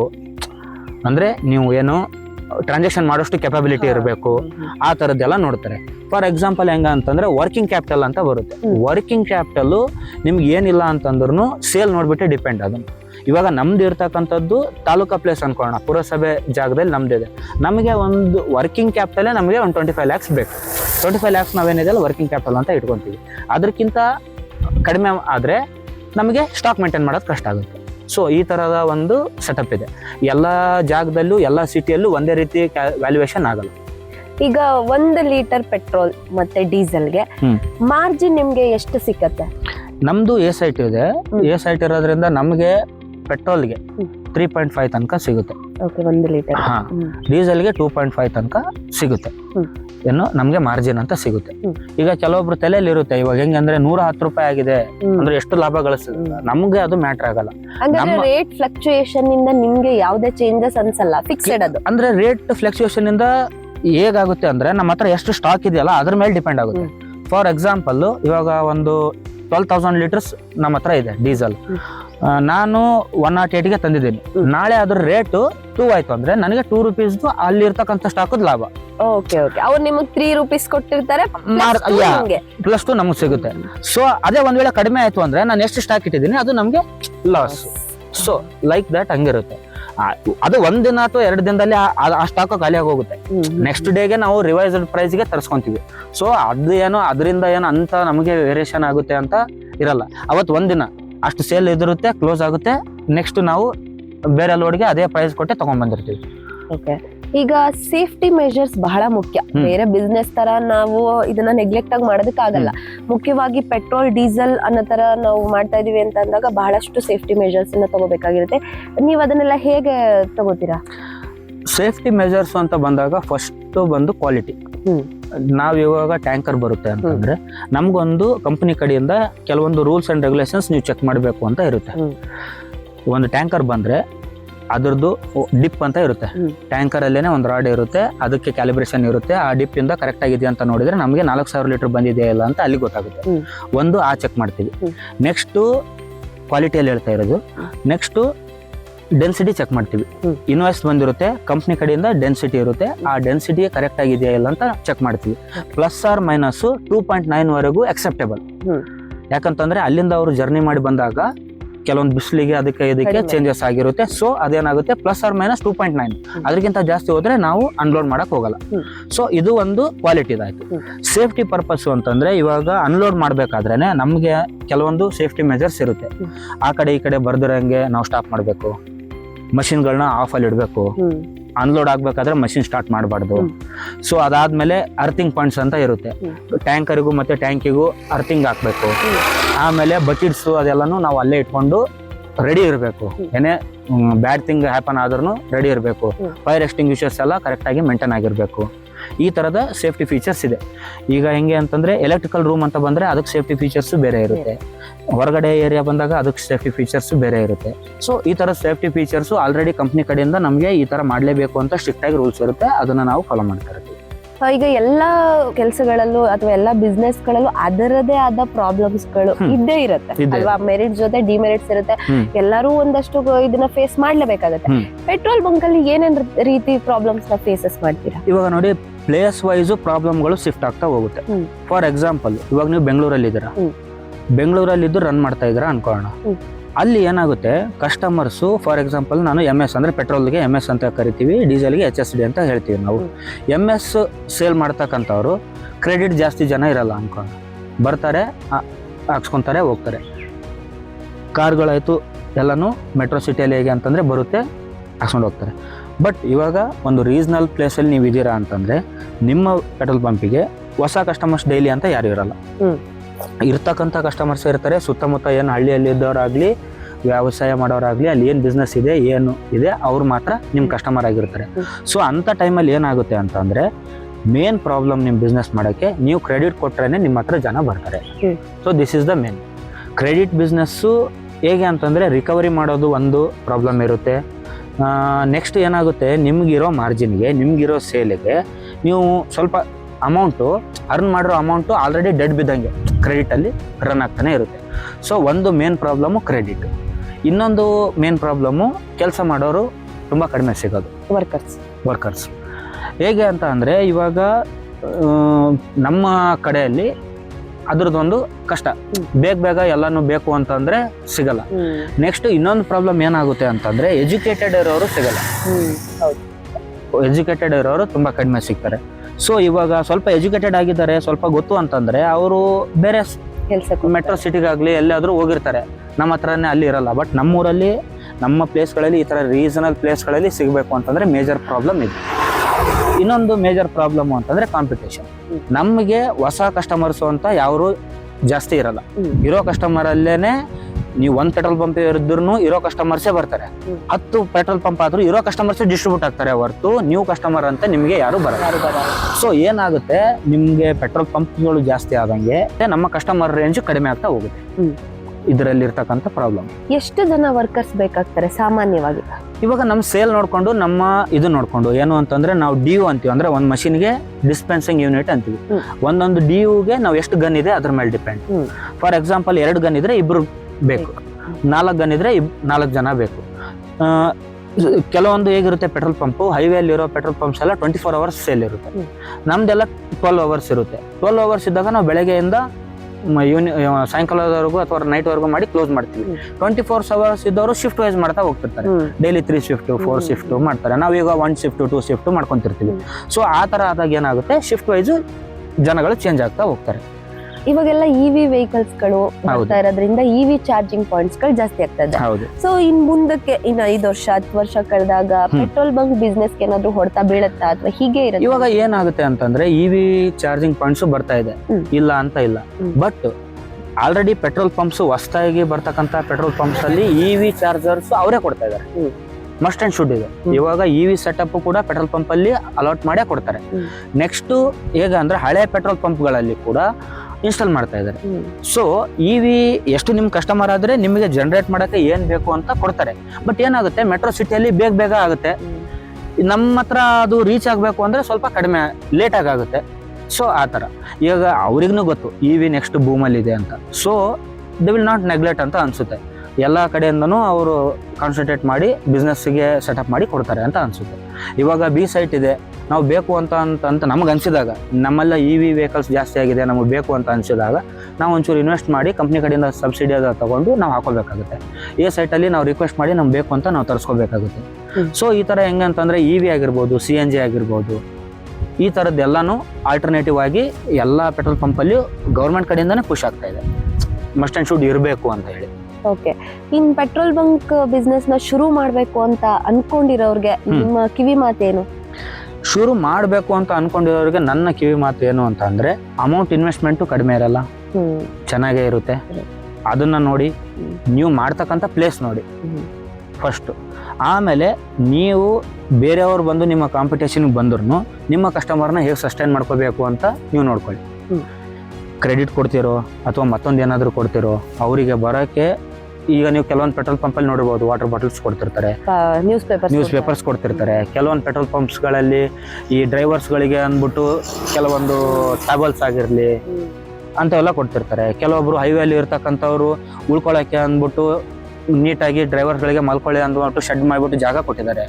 ಸೊ ಅವ್ರವ್ರ ಬಿಸ್ನೆಸ್ಗೆ ಅವ್ರವ್ರು ಹೇಗೆ ಬೇಕು ಅಷ್ಟು ಇನ್ವೆಸ್ಟ್ ಮಾಡೋಕ್ಕೆ, ಅಷ್ಟು ಇದು ಮಾಡೋಕ್ಕೆ ರೆಡಿ ಇರಬೇಕು. ಸೊ ಸಸ್ಟೈನ್ ಕಾಂಪಿಟೇಷನ್ ಅಂತಕ್ಕೂ ಇದ್ದೇ ಇರುತ್ತೆ. ಇವತ್ತು ನಿಮ್ದು ನಡೀತಾ ಇದೆ ಅಂತ ಅಂದರೆ ನಾಳೆ HP ಅವ್ರದ್ದು ಹಾಕ್ತಾರೆ, ಈ ರೀಸನಲ್ಲಿ ನಡೀತಾ ಇದೆ ಅಂದ್ರೆ ನಾಳೆ BPCL ಹಾಕ್ತಾರೆ, ನಾಳೆ ಇಂಡಿಯನ್ ಆಯಿಲ್ದವ್ರು ಹಾಕ್ತಾರೆ. ಇವಾಗ ಅದೆಲ್ಲ ಆಗಿ ಮತ್ತೆ ಜಿಯೋ ಇದೆ, ನಯಾರ ಇದೆ, ಪ್ರೈವೇಟ್ಸ್ ಇದೆ. ಸೊ ಈ ಥರ ಕಾಂಪಿಟೇಷನ್ ಅಂತಕ್ಕೂ ಇರುತ್ತೆ. ಈಗ ಹೆಂಗೆ ಅಂತಂದರೆ ಇದು ಒಂದಂತಲ್ಲ, ಯಾವ ಬಿಸ್ನೆಸ್ಸಲ್ಲೂ ಕಾಂಪಿಟೇಷನ್ ಇದೆ, ಎಲ್ಲ ಬಿಸ್ನೆಸ್ಸಲ್ಲೂ ಕಾಂಪಿಟೇಷನ್ ಇದೆ. ಸೊ ಏನಾಗುತ್ತೆ, ನಾವು ಇದೇ ಬಿಸ್ನೆಸ್ ಸೇಫು, ಈ ಬಿಸ್ನೆಸ್ ಸೇಫ್ ಅಲ್ಲ ಅಂತ ಇಲ್ಲ, ನಾವು ಹಾಕಬೇಕು. ಅದಕ್ಕೆ ಎಷ್ಟು ವರ್ಕ್ ಆಗುತ್ತೆ, ಏನಾಗುತ್ತೆ ಅದನ್ನು ಮಾಡಬೇಕು, ರನ್ ಮಾಡಬೇಕು ಅಷ್ಟೇ. ಈ ಕಷ್ಟ ಯಾವ ಬಿಸ್ನೆಸ್ ಅಲ್ಲಿ ಇಲ್ಲ, ಎಲ್ಲ ಬಿಸ್ನೆಸ್ ಅಲ್ಲಿ. ಈ ಬಿಸ್ನೆಸ್ ಅಲ್ಲೂ ಇದೆ, ಆ ಬಿಸ್ನೆಸ್ ಇದೆ. ನಮ್ಮ ಕೆಪಾಸಿಟಿ ಏನು ಅಂತ ತಿಳ್ಕೊಬೇಕು. ಇವಾಗ ನನಗೆ ಕ್ರೆಡಿಟ್ ಕೊಟ್ಟು ನಡ್ಸಕ್ಕಾಗುತ್ತಾ, ನಡೆಸಿ. ಆಗಲ್ವಾ, ಬೇಡ, ನಿಮ್ಗೆ ಏನು ಬಿಸ್ನೆಸ್ ಆಗುತ್ತೆ ಸ್ಟಾರ್ಟ್ ಮಾಡ್ಕೊಳ್ಳಿ. ಆ ಥರ ಇರುತ್ತೆ. ಬಟ್ ಮಸ್ಟ್ ಆ್ಯಂಡ್ ಶುಡ್ ಇವಾಗ ಕ್ಲೋಸ್ ಆಗಿದಾವೆ ಅಂತ ಅಂದರೆ ಏನಕ್ಕೆ ಅಂತಂದರೆ ಪ್ಲೇಸ್ ಚೆನ್ನಾಗಿರೋದು. ಫಾರ್ ಎಕ್ಸಾಂಪಲ್ ಹೆಂಗಿರುತ್ತೆ, ನಿಮಗೆ 1,000 ಲೀಟರ್ ಆದರೂ ಪೆಟ್ರೋಲ್ ರನ್ ಆದರೆ ಒಂದು ಮಿನಿಮಮ್ ಅಮೌಂಟ್ ಬರುತ್ತೆ. ಡೀಸೆಲ್ನ 1,000 ಲೀಟರ್ ಆದರೆ ನಿಮ್ಗೊಂದು ಮಿನಿಮಮ್ ಅಮೌಂಟ್ ಬರುತ್ತೆ. ಅದರಲ್ಲಿ ಸ್ಯಾಲ್ರಿ ಅದೆಲ್ಲ ತೆಗಿಬೋದು. ಅದಕ್ಕಿಂತಲೂ ನೀವು ತುಂಬ ಲೋ ಆಗಿ ಬಂದ್ಬಿಟ್ರೆ ಕೆಲವೊಂದು ಪೆಟ್ರೋಲ್ ಪಂಪಲ್ಲಿ 100 ಒಳಗಡೆನೆ ಬರುತ್ತೆ, 30 ಲೀಟರ್ಸ್ ಆಗಿರಲ್ಲ, 20 ಲೀಟರ್ಸ್ ಆಗಿಲ್ಲ. ಸೊ 20-30 ಲೀಟರ್ಸ್ ಸೇಲ್ ಮಾಡಿಬಿಟ್ರೆ ರೂರಲ್ ಸೈಡ್ ಆದ ಅವಾಗ ಏನಾಗುತ್ತೆ, 20 ಲೀಟರ್ಸ್ ಸೇಲ್ ಮಾಡಿದ್ರೆ ಎಷ್ಟು ಬರುತ್ತೆ ಅವರಿಗೆ? 60 ರೂಪೀಸ್ ಆಯ್ತು. ಅಂದ್ರೆ 100 ರೂಪೀಸ್ ಇಟ್ಕೊಳ್ಳಿ ನೀವು ಅರ್ನಿಂಗ್. 100 ರೂಪೀಸ್ ಅಲ್ಲಿ ಅವ್ನು ಎಲೆಕ್ಟ್ರಿಕಲ್ ಬಿಲ್ ಕಟ್ಟಬೇಕಾ, ಸಂಬಳ ಕೊಡ್ಬೇಕಾ, ಏನ್ ಮಾಡ್ಬೇಕು? ಸೊ ಪೆಟ್ರೋಲ್ ಪಂಪ್ ಹೇಗಿದೆ ಅಂತಂದ್ರೆ ಒಂದು ತಿಂಗಳಿಗೆ 30-40 ಲಕ್ಷ ಅರ್ನಿಂಗ್ ಮಾಡತಕ್ಕಂಥವ್ರು ಇದ್ದಾರೆ, 30,000 ಅರ್ನಿಂಗ್ ಮಾಡಕ್ಕಾಗದೆ ಮುಚ್ಚಿರೋರು ಇದ್ದಾರೆ. So place is important. ಹಾಗಾದ್ರೆ ನ್ಯಾಷನಲ್ ಹೈವೇದಲ್ಲಿ ಮಾಡಿದ್ರೆ ತುಂಬಾ ಚೆನ್ನಾಗಿ ಹೈವೇದಲ್ಲಿದ್ರೆ ಅಥವಾ ಕಾಂಪಿಟೇಷನ್ ಇರುತ್ತೆ. ಅಂದ್ರೆ ಏನಾಗುತ್ತೆ, ಹೊಸ ಕಸ್ಟಮರ್ ನಿಮ್ಗೆ ಬರ್ತಾ ಇದ್ರೆ ನೀವು ಒಂದೇ ಕಸ್ಟಮರ್ ಬೇಸ್ ಮೇಲೆ ಡಿಪೆಂಡೆನ್ಸಿ ಇರಲ್ಲ. ನೀವು ನಾಳೆ ಆ ರೋಡಲ್ಲಿ ಬೇರೆ ಮುಂದಿನ ಊರು ಚೆನ್ನಾಗಿದ್ರೆ ಇನ್ನೂ 1000 ಜನ ಬರ್ತಾ ಹೋಗ್ತಾರೆ. ಇವಾಗ ಎಲ್ಲ ಸಿಟಿ ಬಿಲ್ಡ್ ಆಗ್ತಾ ಇರುತ್ತೆ, ಬರ್ತಾ ಇರ್ತಾರೆ. ಸೊ ಹೈವೇ ಇಸ್ ನನಗೆ ತಿಳಿದ ಮಟ್ಟಿಗೆ ಹೈವೇ ಬೆಸ್ಟ್ ಅಂತ ಅನ್ಸುತ್ತೆ. ರೀಜನಲ್ ಏರಿಯಾಸ್ಗಿಂತಲೂ ಹೈವೇ ಬೆಸ್ಟ್. ಬಟ್ ನಿಮ್ಮ ಹತ್ರ ಇಲ್ಲ ಅಥವಾ ಚೆನ್ನಾಗಿದೆ, ಕ್ರೌಡೆಡ್ ಏರಿಯಾ ಇದೆ, ಚೆನ್ನಾಗಿದೆ ಅಂತಂದ್ರೆ ಓಕೆ ಮಾಡ್ಬೋದು, ನೋ ಪ್ರಾಬ್ಲಮ್. ಕೆಲವೊಮ್ಮೆ ಪೆಟ್ರೋಲ್ ಗಾಡಿಗೆ ಡೀಸೆಲ್ ಹಾಕ್ಬಿಡ್ತಾರೆ. ಆತರ ಮಿಸ್ಟೇಕ್ಸ್ ಆದಾಗ ನೀವು ಅದನ್ನ ಹೇಗೆ ಹ್ಯಾಂಡಲ್ ಮಾಡಿ? ಏನಾಗುತ್ತೆ ಅಂತಂದ್ರೆ ಪೆಟ್ರೋಲ್ ಗಾಡಿಗೆ ಡೀಸೆಲ್ ಹಾಕೋದು, ಡೀಸೆಲ್ ಗಾಡಿಗೆ ಪೆಟ್ರೋಲ್ ಹಾಕೋದು ಆಗ್ತಾ ಇರುತ್ತೆ. ಅಂದ್ರೆ ಬೇಕು ಅಂತ ಮಾಡಿರಲ್ಲ, ಅವ್ರಿಗೆ ಗೊತ್ತಿರಲ್ಲ, ಅಥವಾ ಕಸ್ಟಮರ್ ಹೇಳ್ಬೇಕಾದ್ರೆ ಕರೆಕ್ಟ್ ಆಗಿ ಹೇಳಿರಲ್ಲ, ಅವ್ರ ಸ್ಟಿಕ್ಕರ್ ಕರೆಕ್ಟ್ ಆಗಿ ಅಂಟಿಸಿರಲ್ಲ, ಅಥವಾ ಇವ್ರು ಮಿಸ್ಟೇಕ್ ಮಾಡಿ ಹಾಕಿರ್ತಾರೆ. ಅವಾಗ ನಮ್ಮ ಗಮನಕ್ಕೆ ಬಂದಾಗ ನಾವು ಏನ್ ಮಾಡ್ತೀವಿ ಅಂತಂದ್ರೆ ಆ ಗಾಡಿನ ಮೂವ್ ಮಾಡಬೇಡಿ, ಸ್ಟಾರ್ಟ್ ಮಾಡಬೇಡಿ ಅಂತ ನಿಲ್ಲಿಸ್ತೀವಿ. ನಿಲ್ಲಿಸಿ ಅದರಲ್ಲಿರೋ ಎಲ್ಲ ಫ್ಯೂಲ್ನು ನಾವು ತೆಗಿಸಿ ಮತ್ತೆ ಅವರಿಗೆ ಬೇರೆದ್ ಹಾಕಿ ಡಂಪ್ ಮಾಡಿ ಕಳಿಸ್ಬೇಕು ಅಷ್ಟೇ. ಅಥವಾ ಮೂವ್ ಮಾಡಿದ್ರೆ ಏನಾದ್ರು ಪ್ರಾಬ್ಲಮ್ ಆದ್ರೆ ಮತ್ತೆ ಶೋರೂಮ್ಗೆ ಅದೆಲ್ಲ ನಿಮ್ದೇ ರೆಸ್ಪಾನ್ಸಿಬಿಲಿಟಿನ ಏನು ಮಾಡಕ್ಕಾಗಲ್ಲ, ಕೆಲವೊಂದು ಟೈಮು ತಗೋಬೇಕು ಹಾಗೆ. ಬಟ್ ಏನು ಅಂತಂದ್ರೆ ಅವೇರ್ನೆಸ್ ಹುಡುಗರಿಗೆ ಡಿಸ್ಪ್ಲೇ ಯಾರು ಆಗ್ತಾ ಇರ್ತಾರೆ ಅವ್ರಿಗೆ ಕೊಡ್ಬೇಕು. ಅದೆಲ್ಲ ಆಸ್ ಪರ್ ರೂಲ್ಸ್ ನಾವು ಅವೇರ್ನೆಸ್ ಕೊಟ್ಟು ಮಾಡಿದ್ರೆ ಆ ಥರದ್ದು ಕಡಿಮೆ. ಬಟ್ ಆದ್ರೂ ಈಗ ಒಬ್ಬ 10 ಜನ ಹುಡುಗರು ಇದ್ದಾರೆ, 10 ಜನ ಹಾಕ್ತಾ ಇದ್ದಾರೆ ಅಂತ ಅಂದ್ರೆ ಒಂದೆರಡು ಮಿಸ್ಟೇಕ್ಗಳು ಆಗ್ತಾ ಇರುತ್ತೆ, ಬೇಕು ಅಂತ ಯಾರು ಮಾಡಿರಲ್ಲ. ಬಟ್ ಏನು ಅಂತಂದ್ರೆ ಮೂವ್ ಮಾಡಬಾರ್ದು. ಇಂಜಿನ್ನ ನೀವು ಸ್ಟಾರ್ಟ್ ಮಾಡಿ ಮೂವ್ ಮಾಡಬೇಡಿ. ಅಲ್ಲೇ ಇಂಜಿನ್ ಇತ್ತು ಅಂದ್ರೆ ಅವಾಗಲೇ ಪ್ರಾಡಕ್ಟ್ ತೆಗಿರಿ, ಬೇರೆ ಪ್ರಾಡಕ್ಟ್ ಹಾಕಿ ಸ್ಟಾರ್ಟ್ ಮಾಡಿ ರನ್ ಆಗುತ್ತೆ. ಈಗ ಪಂಪ್ ಸ್ವಲ್ಪ ದೂರ ಹೋದ್ರೂ ಏನು ತೊಂದರೆ ಇಲ್ಲ, ಇಲ್ಲಿಂದ ಅಷ್ಟು ಹೋಗೋಷ್ಟ್ರೊಳಗೆ ನಿಮ್ಗೆ ಗೊತ್ತಾದ್ರೂ ಏನು ತೊಂದರೆ ಇಲ್ಲ. ಬಟ್ ನೀವು ಹಂಗೆ ತಗೊಂಡು ಹೋದ್ರೆ ಪ್ರಾಬ್ಲಮ್ ಆಗುತ್ತೆ. ಈಗ ಬಿಸ್ನೆಸ್ ಶುರು ಮಾಡೋರನ್ನ ಬಿಟ್ಟು ನಾವು ಕಸ್ಟಮರ್ಸ್ ಗಳಿಗೆ ಈಗ ಟೈಮ್ಸ್ ಕೆಲವೊಂದು ಪೆಟ್ರೋಲ್ ಬಂಕ್ ಅಲ್ಲಿ ಮೋಸ ಮಾಡ್ತಾರೆ. ಈಗ ನಾವು 100 rupees ಹಾಕ್ಸ್ಕೊಂಡ್ರೆ ಅಲ್ಲಿ 100 rupees ಪೆಟ್ರೋಲ್ ಹಾಕಿರಲ್ಲ ಅವರು, ಆತರ ಇರುತ್ತೆ, ಅಥವಾ ಮಿಕ್ಸಿಂಗ್ ಇರುತ್ತೆ ಅಂತ ಹೇಳ್ತಾರೆ. ನಾವು ಹೇಗೆ ಅಲರ್ಟ್ ಆಗ್ಬೋದು?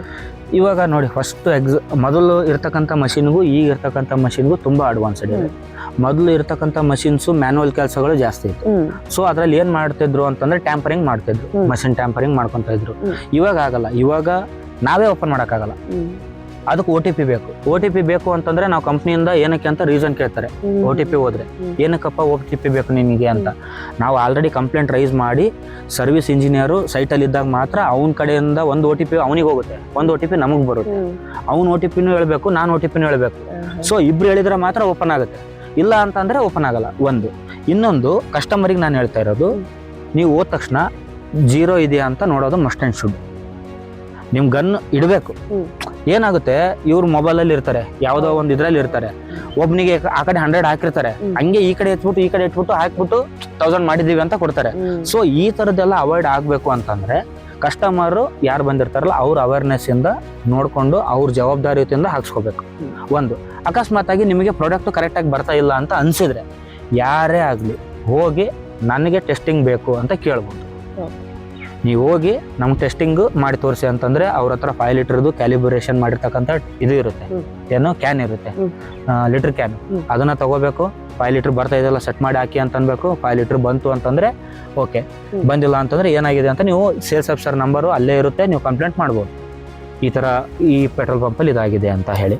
ಆಮೇಲೆ ಇನ್ನೊಂದು ಏನು ಅಂತ ಅಂದರೆ, ನಿಮಗೆ ಡೌಟ್ ಇದ್ರೆ, ಅಂದರೆ ಆ 5 ಲೀಟರ್ ಅವ್ರದ್ದು ಇರ್ತಕ್ಕಂಥ ಕ್ಯಾನ್ ಕರೆಕ್ಟಾಗಿ ಇಲ್ಲ ಅಂತ ನಿಮಗೆ ಡೌಟ್ ಇದ್ರೆ ನೀವು ನಿಮ್ಮದೇ ತೊಗೊಂಬನ್ನಿ, 5 ಲೀಟರ್ ಹಾಕಿ ಅಂತ ಹೇಳಿ ಹಾಕಬೇಕು. ಕೆಲವರು ಈಗಲೂ 100 ರೂಪಾಯಿ ಹಾಕ್ತಾರೆ, 100 ಹಾಕ್ತಾರೆ. ಇದು ಸರ್ವೇ ಸಾಮಾನ್ಯವಾಗಿ ನಾನು ಅಬ್ಸರ್ವ್ ಮಾಡಿದ್ದೀನಿ. ಇವಾಗ 110 ಹಾಕಿ 100 ಸೆಟ್ ಮಾಡಿರ್ತಾರೆ, ಅವ್ರ ತಲೆಯಲ್ಲಿ ಹಾಗಿರುತ್ತೆ. ಏನಾಗುತ್ತೆ ಅಂತ ಅಂದ್ರೆ, ಇವಾಗ ಮೊದ್ಲಿರ್ತಕ್ಕಂಥ ಮ್ಯಾನುವಲ್ ಇರ್ತಕ್ಕಂಥ ಮಷಿನ್ಸ್ಗಳಿಗೆ ಇದಕ್ಕೆ ಅವ್ರ ಹತ್ರ ಡೌಟ್ಸ್ ಇದೆ. ಇವಾಗೆಲ್ಲ ಹೊಸ ಮಷಿನ್ಸ್ ಬಂದಿರೋದ್ರಿಂದ ಅದು ಹೇಗಾಗುತ್ತೆ, ನೀವು ಎಷ್ಟಕ್ಕೆ ಸೆಟ್ ಮಾಡ್ತಾರೆ ಅಷ್ಟೇ ಬೀಳುತ್ತೆ.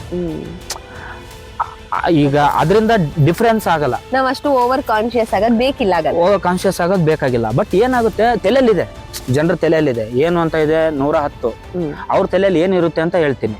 ಇವಾಗ ಒಬ್ರು ಯಾರೋ ಮೋಸ ಮಾಡ್ತಾ ಇದ್ದಾನೆ, ಅವನು ಎಷ್ಟಕ್ಕೆ ಅಂತ ಅನ್ಕೊಂಡ್ ಮಾಡಿರ್ತಾನೆ ಅಂತ ತಲೆಯಲ್ಲಿ ಇರುತ್ತೆ. ಯಾರಾದ್ರೂ ಬಂದ್ರೆ 100 ರೂಪೀಸ್ಗೆ ಹಾಕಿ, 200 ರೂಪೀಸ್ಗೆ ಹಾಕಿ, 300 ರೂಪೀಸ್ಗೆ ಹಾಕಿ ಅಂತ ಇರ್ತಾನೆ.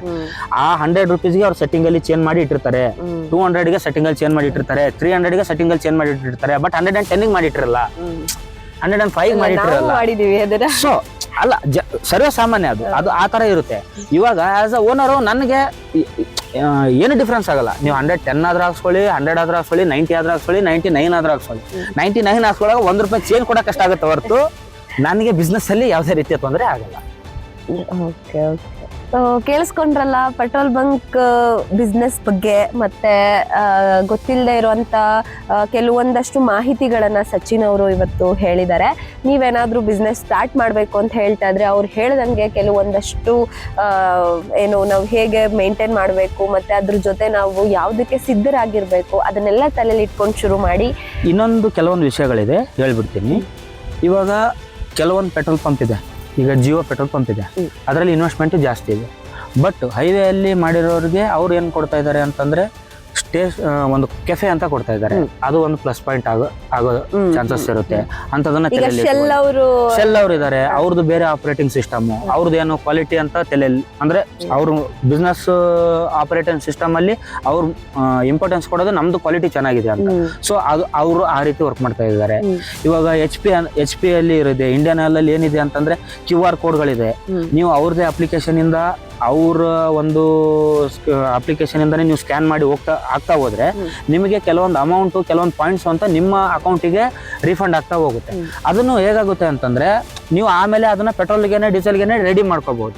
ಸೊ ಈ ತರದ್ದು ಕೆಲವು ಜನಕ್ಕೆ ಗೊತ್ತಿರಲ್ಲ, ಅವ್ರು ಯಾರು ಮಾಡಿಸ್ಕೊಂತಿರಲ್ಲ, ಬರ್ತಾರೆ ಹಾಕೊಂಡು.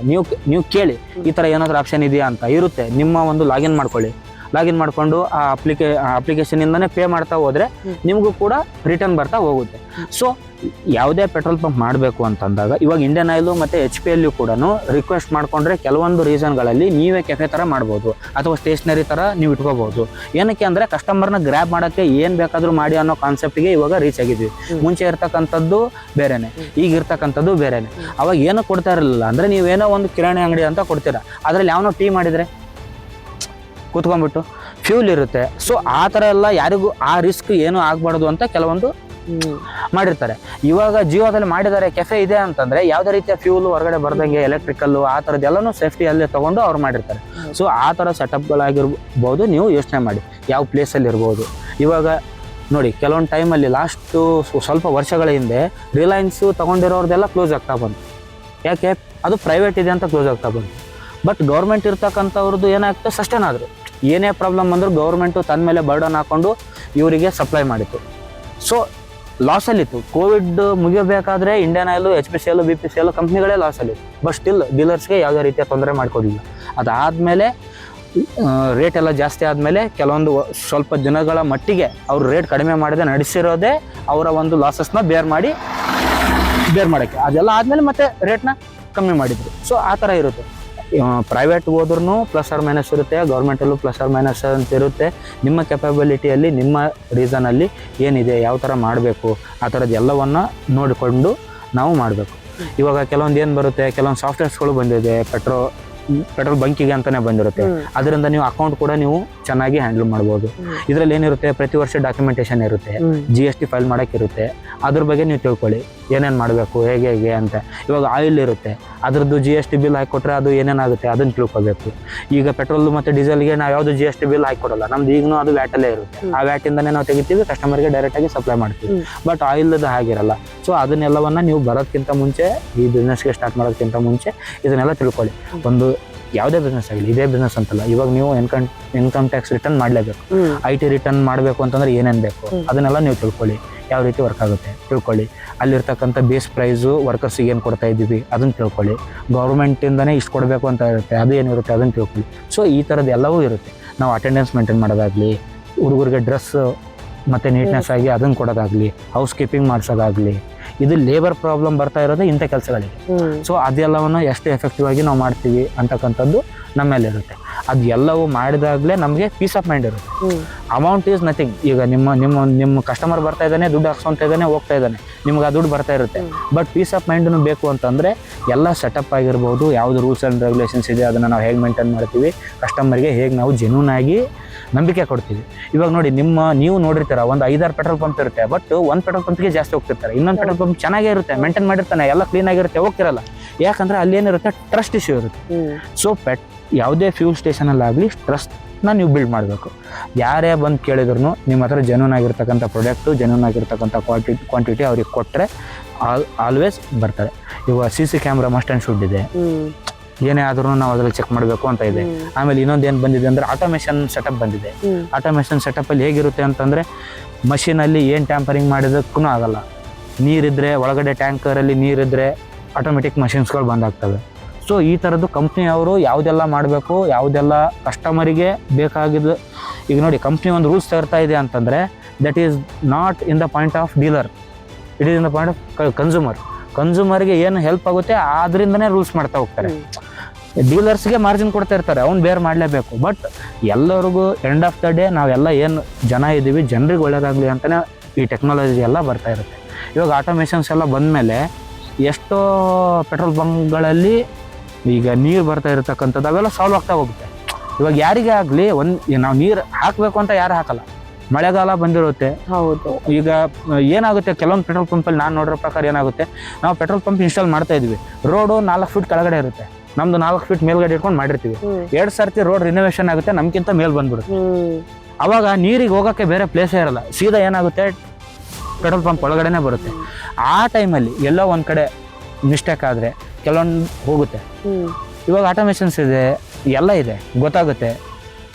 ಆಟೋಮೆಟಿಕ್ ಮಷಿನ್ಗಳು ಬಂದಾಗುತ್ತೆ, ನಾವು ಮತ್ತೆ ನೀರನ್ನ ತೆಗೆಸಿ ಎಲ್ಲ ಮಾಡಿ ಮತ್ತೆ ಹಾಕ್ತೀವಿ. ಇವಾಗ ಅದು ಒಂದು ಏನಾಗುತ್ತೆ, ನೀರು ಬಂದ ತಕ್ಷಣವೇ ಎಲ್ಲ ಕಡೆ ಅಲ್ಲಿ ಇಲ್ಲ, ಅದನ್ನ ತೆಗೆದ್ರೆ ಸಾಕು. ಯಾವಾಗಲೂ ಡೆನ್ಸಿಟಿ ಚೇಂಜ್ ಇರುತ್ತೆ ನೀರಿನ ಕೆಳಗಡೆ, ಅದನ್ನ ತೆಗಿಸ್ತಾರೆ. ತೆಗೆಸಿದ್ಮೇಲೆ ನಿಮಗೆ ಒಳ್ಳೆ ಪ್ರಾಡಕ್ಟ್ ಮತ್ತೆ ಸಿಗೋ ಸ್ಟಾರ್ಟ್ ಆಗುತ್ತೆ. ಅದರಿಂದ ಯಾವುದೇ ರೀತಿಯ ತೊಂದರೆ ಆಗಲ್ಲ. ಓನರ್ಗೆ ಲಾಸ್ ಆಗುತ್ತೆ. 50 ಲೀಟ್ರ್ ತೆಗಿಯೋ ಜಾಗದಲ್ಲಿ 100 ಲೀಟ್ರ್ ತೆಗಿಬೇಕಾಗುತ್ತೆ. ಸೊ ಅದು ಲಾಸ್ ಆಗುತ್ತೆ. ಓಕೆ, ಅದೇನು ಮಾಡೋಕ್ಕಾಗಲ್ಲ. ಬಟ್ ಕನ್ಸ್ಯೂಮರ್ಗೆ ಇವತ್ತಿನ ಮಟ್ಟಿಗೆ ಮೊದಲು ಎಲ್ಲ 100%, 200% ಈ ಥರ ಎಲ್ಲ ಮಾಡ್ತಾ ಇದ್ರು ಅಂತ ಇದೆ. ಅದು ತುಂಬ ಒಂದು ಮಟ್ಟಿಗೆ ಕಡಿಮೆ ಆಗಿ ಹೋಗಿದೆ. ಮೋಸ ಮಾಡ್ತಕ್ಕಂಥದ್ದು ಹೇಳ್ತಾ ಇದ್ದೀನಿ. ಯಾವುದೇ ರೀತಿಯಾಗಲಿ ಇನ್ಸ್ಪೆಕ್ಷನ್ ಇರುತ್ತೆ. ಸೆಂಟ್ರಲ್ ಗೌರ್ಮೆಂಟಿಂದ ಇನ್ಸ್ಪೆಕ್ಷನ್ಗೆ ಬರ್ತಾರೆ. ನಮ್ಮ ಕಂಪ್ನಿ ಕಡೆಯಿಂದ ತಿಂಗಳಿಗೆ 2-3 ವಿಸಿಟ್ ಇರುತ್ತೆ. ಬೇರೆಯವರು ಥರ್ಡ್ ಪಾರ್ಟಿ ಇನ್ಸ್ಪೆಕ್ಷನ್ ಅಂತ ಬರ್ತಾರೆ. ಸೊ ಈ ಥರದ್ದು ಎಲ್ಲವೂ ರನ್ನಿಂಗಲ್ಲಿದೆ. ಸೊ ಆ ಥರ ಹಿಂಗೆ ಮೋಸ ಆಗುತ್ತೆ, ಅದಾಗುತ್ತೆ ಅಂತ ಮೊದಲಿನಕ್ಕಿಂತಲೂ ಏನಿಲ್ಲ. ಎಲ್ಲೋ ನಿಮ್ಗೆ ಹಳೆ ಮೆಷಿನ್ಸ್ಗಳಿದ್ರೆ ಏನಾದರೂ ತೊಂದರೆಗಳಾಗಿದ್ರೆ ಅಲ್ಲಿ ಎಲ್ಲೋ ಇರ್ಬೋದು. ಬಟ್ ಆಲ್ಮೋಸ್ಟ್ ಆಲ್ ನನ್ನ ತಿಳಿದ ಮಟ್ಟಿಗೆ ನನ್ಗೆ ಗೊತ್ತಿರತಕ್ಕಂಥ ಸರ್ಕಲಲ್ಲಿ ಯಾವುದೋ ಆ ಥರ ಇಲ್ಲ. ಅದೇ ಮೋಸ ಮಾಡಕ್ಕೆ ಅವಕಾಶಗಳು ಏನಾಗುತ್ತೆ ಹೋಗುತ್ತೆ ಅಂತಂದ್ರೆ ಕಡಿಮೆ ಮಾಡ್ತಾ ಹೋಗ್ತಾ ಇದ್ದಾರೆ. ಈಗ ಒಂದು ಏನೋ ಆಗಿದೆ, ಅದಕ್ಕೆ ಏನು ಅಂತ ಸೊಲ್ಯೂಷನ್ ಹುಡುಕುತ್ತೆ ಕಂಪ್ನಿ. ಅದಕ್ಕೆ ನೆಕ್ಸ್ಟ್ ಆಗದಿರೋರಂಗೆ ಮಾಡ್ತಾರೆ. ಇನ್ನೊಂದೇನು ಅಂತಂದ್ರೆ ಮೇಜರ್ ಆಗಿ ಕಂಪ್ನಿ ಅನ್ನೋದಕ್ಕಿಂತ ಓನರ್ಗಳಿಗೆ ಭಯ ಇದೆ. ಇವಾಗ ನಿನ್ ಪೆಟ್ರೋಲ್ ಪಂಪ್ ಇದೆ, ಇನ್ನೊಬ್ಬ ತಂದಾಗ್ತಾನೆ ಪಕ್ಕದಲ್ಲೇ, ಮತ್ತೊಬ್ಬ ತಂದಾಗ್ತಾನೆ. ನೀನ್ ಸರ್ವಿಸ್ ಕೊಟ್ಟಿಲ್ಲ, ನೀನ್ ಕ್ವಾಲಿಟಿ ಕೊಟ್ಟಿಲ್ಲ ಅಂತಂದ್ರೆ ಅವ್ನ್ ಕ್ಲಿಕ್ ಆಗುತ್ತೆ, ನಿನ್ ಮುಚ್ಚೋಗುತ್ತೆ ಅಷ್ಟೇ. ಇವಾಗ ಒಂದು ಬಿಸ್ನೆಸ್ ಮಾಡ್ತಾ ಇದೀವಿ ಅಂತಂತಂದ್ರೆ ನಾವು ಜೆನ್ಯೂನಿಟಿ ಇಲ್ಲ ಅಂತ ಅಂದ್ರೆ, ಟ್ರಸ್ಟ್ ಇಲ್ಲ ಅಂತ ಅಂದರೆ ಯಾವ ಬಿಸ್ನೆಸ್ಸು ನಾವು ರನ್ ಮಾಡೋಕ್ಕೆ ಸಾಧ್ಯನೇ ಇಲ್ಲ. ಬಿಸ್ನೆಸ್ಸಿಗೆ ಯಾರೇ ಬರಬೇಕು ಅಂತಂದರೆ ನೀವು ನಿಯತ್ತಾಗಿ ವೈಟ್ ಕಲರಲ್ಲಿ ಮಾಡ್ತೀನಿ ಅಂತಂದರೆ ಬನ್ನಿ. ನಾವು 2 ನಂಬರ್ ಬಿಸ್ನೆಸ್ ಮಾಡ್ತೀವಿ ಅಂತಂದರೆ ಜಾಸ್ತಿ ದಿನ ಸಸ್ಟೈನ್ ಆಗೋಕ್ಕಾಗಲ್ಲ. ಈಗಿರೋ ಟೆಕ್ನಾಲಜಿಗೆ, ಈಗಿರೋ ಅವೇರ್ನೆಸ್ಗೆ. ಇವಾಗ ಮುಂಚೆ ನೀವು ಏನು ಮಾಡಿದ್ರು ಯಾರಿಗೆ ಏನಿಲ್ಲ. ಇವಾಗ ಎಲ್ಲರ ಹತ್ರ ಮೊಬೈಲ್ ಇದೆ, ಟಕ್ಕಂತ ತೆಗೆದು ಪ್ರೂಫ್ ಅಂತ ಕೊಟ್ಟು ಆ ಥರದ್ದೆಲ್ಲ ಫೆಸಿಲಿಟೀಸ್ ಇರೋದ್ರಿಂದ ನಾವೇನು ಮಾಡೋಕ್ಕೂ ಆಗಂಗಿಲ್ಲ. ಮಾಡೋ ಅಪರ್ಚುನಿಟಿ ಇದ್ರೂ ಮಾಡೋಕ್ಕೆ ಇಷ್ಟನೂ ಪಡೋಂಗಿಲ್ಲ. ಯಾಕಂತಂದ್ರೆ ನಮ್ಮ ಬಿಸ್ನೆಸ್ಸು ನಮ್ಗೆ ಹಾಳು ಮಾಡ್ಕೊಳ್ಳೋಕೆ ಇಷ್ಟ ಇರಲ್ಲ. ಒಂದು ಸರ್ತಿ ಮಾರ್ಕೆಟಲ್ಲಿ ಇವ್ರ ಹತ್ರ ಪ್ರಾಡಕ್ಟ್ ಚೆನ್ನಾಗಿಲ್ಲ ಅಂತ ಹೆಸರು ಹೋದರೆ ನೆಕ್ಸ್ಟು ಇವತ್ತು ಆಪ್ಷನ್ಸ್ ತುಂಬ ಇದೆ. ಈಗ 3 ವರ್ಷದಲ್ಲಿ ನಾವು ಮಾಡ್ತಕ್ಕಂಥ ರೀಸನಲ್ಲಿ 4 ಪೆಟ್ರೋಲ್ ಪಂಪು ಇನ್ಕ್ರೀಸ್ ಆಗಿರೋದು. ಸೊ ಜನರಿಗೆ ಆಪ್ಷನ್ಸ್ ಇದೆ. ಇವಾಗ ನಿನ್ನ ಹತ್ರ ಚೆನ್ನಾಗಿ ಕೊಟ್ಟಿಲ್ಲ ಅಂದ್ರೆ ಹೋಗ್ತಾರೆ. No one care. ಈಗ ನೀನು ಮುಂಚೆ ಇದೆಯಾ, ನಿನ್ನ ಹತ್ರ ಬರಬೇಕು, ಇಲ್ಲ ನೀನು ಕ್ವಾಲಿಟಿ ಕೊಟ್ಟಿಲ್ವಾ, ಹೋಗ್ತಾರೆ. ಕ್ವಾಲಿಟಿ ಅನ್ನೋದು ಹೆಂಗಿರುತ್ತೆ, ಎಲ್ಲ ಸರ್ತಿನೂ ಇರೋಲ್ಲ, ಯಾವತ್ತೋ ಒಂದು ದಿನ ಹೊರಗಡೆ ಬಂದೇ ಬರುತ್ತೆ. ಈ ಮಾಡೋ ಮೋಸ ಆಗಲಿ, ನೀನು ಮಾಡ್ತಕ್ಕಂಥ ಇದಾಗಲಿ ಬಂದೇ ಬರುತ್ತೆ. ಸೊ ಜೆನ್ಯೂನಿಟಿ ಇದ್ದಾಗ ಮಾತ್ರ ನಿಮ್ಮ ಬಿಸ್ನೆಸ್ಸು ಸಸ್ಟೈನ್ ಆಗುತ್ತೆ. Genuinity must and should. ಇವಾಗ ಕಂಪ್ನಿ ಕಡೆಯಿಂದಾಗಲಿ ಎಲ್ಲ ಆಗಲಿ ಅವೇರ್ನೆಸ್ ಕಸ್ಟಮರ್ಗಿತ್ತು ಅಂತಂದರೆ ಯಾವ ಓನರ್ನೂ ಮೋಸ ಮಾಡೋಕ್ಕಾಗಲ್ಲ. ಬಂದಿವ 0 ಇದೆಯಾ ನೋಡಬೇಕು, 0 ಇದ್ದು ನೋಡಿ ಮುಂದೆ ನಿಂತು ಹಾಕಿಸ್ಬೇಕು, ಕ್ಲೋಸ್ ಮಾಡಿಸ್ಬೇಕು. ಅವ್ರು ಇಟ್ಟ ಮೇಲೆ ಆಗಬೇಕು, ಬಿಲ್ ಕೊಡಿ ಅನ್ಬೇಕು, ಬಿಲ್ ತೊಗೋಬೇಕು. ಸೊ ಈ ಥರದ್ದೆಲ್ಲ ಕಸ್ಟಮರ್ ಮಾಡ್ತಾ ಹೋದರೆ ಯಾವುದೇ ರೀತಿಯ ಕಷ್ಟಗಳು ಆಗಲ್ಲ. ನಾವು ಎಲ್ಲೋ ಮರೆತು ನಾವು ಮಾತಾಡ್ತಾ 500 ಹಾಕು ಅಂತ ನಾವು ಈ ಕಡೆ ಮಾತಾಡ್ತಾ ಕೂತ್ಕೊಂಡ್ರೆ ಮಷೀನಿಂದ ಪ್ರಾಬ್ಲಮ್ ಇರಲ್ಲ, ಓನರಿಂದ ಪ್ರಾಬ್ಲಮ್ ಇರಲ್ಲ. ಬಟ್ ಆಗ್ತಕ್ಕಂಥ ಹುಡುಗರು ಕೆಲವೊಂದು ಟೈಮು ಮಾಡ್ಬೋದು. ಸೊ ಅದನ್ನ ಯಾರು ಡ್ಯೂಟಿ? ಎಲ್ಲ ಪ್ರತಿಯೊಂದಕ್ಕೂ ಮುಂದೆ ನಿಂತು ಮಾಡ್ಸೋಕ್ಕಾಗಲ್ಲ. ಕಸ್ಟಮರ್ನು ಕೂಡ ಜವಾಬ್ದಾರಿಯಿಂದ ಬಂದು ನೋಡಿ 0 ಇದೆಯಾ ಹಾಕಪ್ಪ ಅಂತಂದರೆ ನಥಿಂಗ್ ವಿಲ್ ಹ್ಯಾಪನ್. ಸೊ ಆ ಥರ ಇರುತ್ತೆ. ಇವಾಗ ಸೆಟ್ ಮಾಡೋಕ್ಕೆಲ್ಲ ಇರುತ್ತೆ. ಸೆಟ್ ಮಾಡಿದ್ಯಾ, ನೀನು ಎಷ್ಟು ಸೆಟ್ ಮಾಡಿದ್ಯಾ, ಸೆಟ್ ಮಾಡಿಸು, ನನಗೆ 2000 ಬೇಕು, ಸೆಟ್ ಮಾಡಿಬಿಟ್ಟು ಹಾಕು. ಆ ಥರ ಎಲ್ಲ ಆಪ್ಷನ್ಸ್ ಇದೆ. ಸೊ ಈ ಥರದ್ದೆಲ್ಲವನ್ನು ನಾವು ಯೋಚನೆ ಮಾಡಿದರೆ ಇದರಲ್ಲಿ ಯಾವ ರೀತಿ ಕಸ್ಟಮರ್ಗೂ ತೊಂದರೆ ಇಲ್ಲ, ಇದ್ರಿಗೂ ತೊಂದರೆ ಇಲ್ಲ. ಮಾರ್ಜಿನ್ ಏನಿದೆ 3 ರೂಪೀಸ್ ಪೆಟ್ರೋಲಿಗೆ ಬರುತ್ತೆ, 2.5 ರೂಪೀಸ್ ಡೀಸೆಲಿಗೆ ಬರುತ್ತೆ. ಅಂದರೆ ಏನಾಗುತ್ತೆ, ಮತ್ತೆ ನಾವು ಮೇಂಟೆನೆನ್ಸಿಗೆ ಅಂತ ಸ್ವಲ್ಪ ಕಟ್ ಮಾಡ್ಕೊತಾರೆ, ಮತ್ತೆ ಡೀಲರ್ ಮಾರ್ಜಿನ್ ಅಂತ ಮತ್ತೆ ಹಾಕ್ತಾರೆ. ಆ ಥರ ಹೆಚ್ಚು ಕಮ್ಮಿ ಆಗ್ತಾ ಇರುತ್ತೆ. ಮತ್ತೆ ಇನ್ನೊಂದು ರೇಟ್ಗಳು ಹೆಚ್ಚು ಕಮ್ಮಿ ಆಗ್ತಾ ಇರುತ್ತೆ. ನೀವು ನೋಡಿದ್ರೆ ಒಂದು ಪೆಟ್ರೋಲ್ ಪಂಪ್ ಅಲ್ಲಿ ಇಷ್ಟಿದ್ರೆ ಇನ್ನೊಂದು ಅದೇ ಊರಲ್ಲಿ ಇನ್ನೊಂದು ಊರಲ್ಲಿ ಪೆಟ್ರೋಲ್ ಪಂಪ್ ಅಲ್ಲಿ ಜಾಸ್ತಿ ಇರುತ್ತೆ. 2 ರೂಪಾಯಿ ಅಂತಲ್ಲ, ಪಾಯಿಂಟ್ ಅಲ್ಲಿ ಜಾಸ್ತಿ ಇರುತ್ತೆ. ಏನಾಗುತ್ತೆ ಅಂತ ಅಂದ್ರೆ ಡಿಪೋದಿಂದ ಇಲ್ಲಿಗೆ ಬರೋಕೆ ಎಷ್ಟು ಕಿಲೋಮೀಟರ್ ದೂರ ಇದೆಯಲ್ಲ ಅದು ಮ್ಯಾಟರ್ ಆಗುತ್ತೆ.